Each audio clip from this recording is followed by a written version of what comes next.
भक्ति में जा रहा नहीं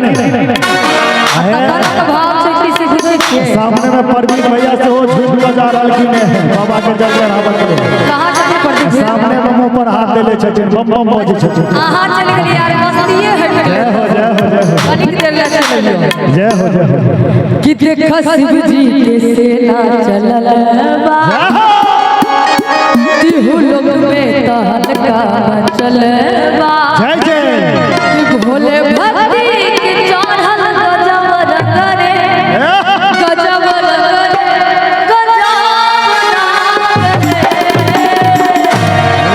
एक बार जरूर हाथ उठा दे सब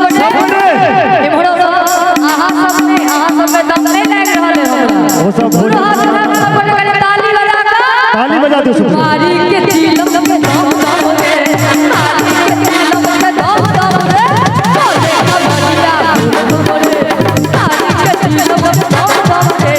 बोले कबरिया बोले ललबा ललबा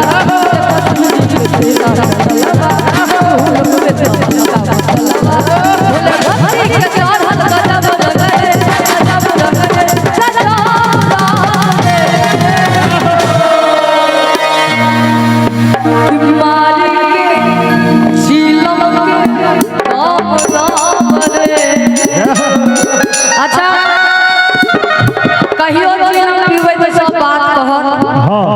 लेकिन ई जे सावन मास कतबो पी क जइयो बाबा धरो टटकवला सब गोटे हां चिलम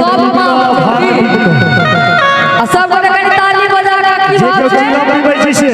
कि मारी के चिलम के दम दम रे मारी के चिलम के दम दम रे बोले कबरिया बोलबो रे मारी के चिलम के दम दम रे बोले कबरिया बोलबो रे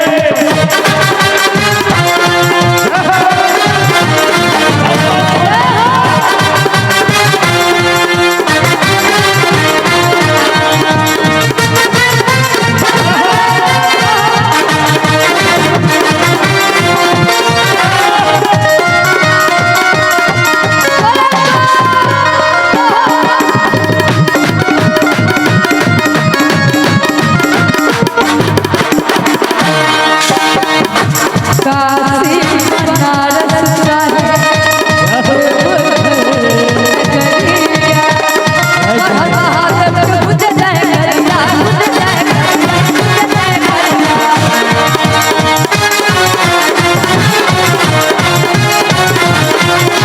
सावन के महीना में बरसे ने बदलिया धम धम रे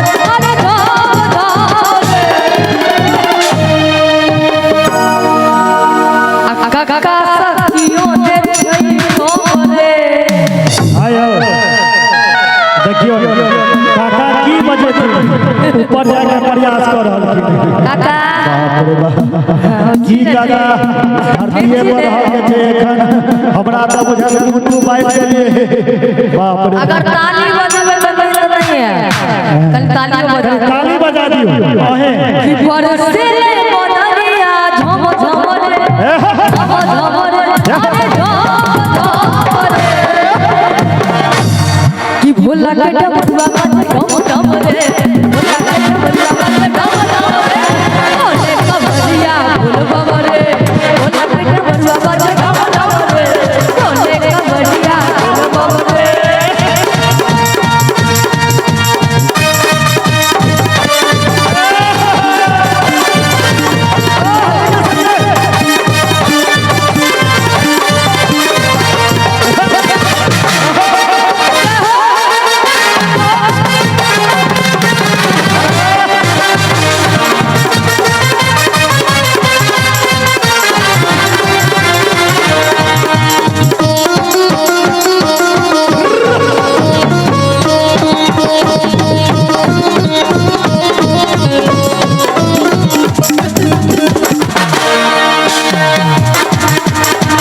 सावन सुहावन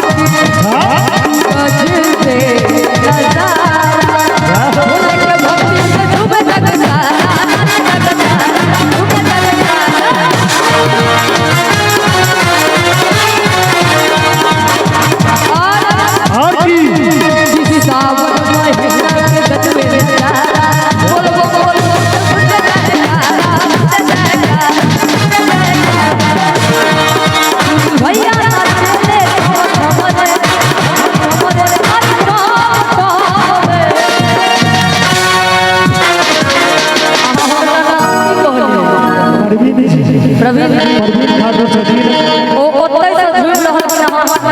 कह दे बोलो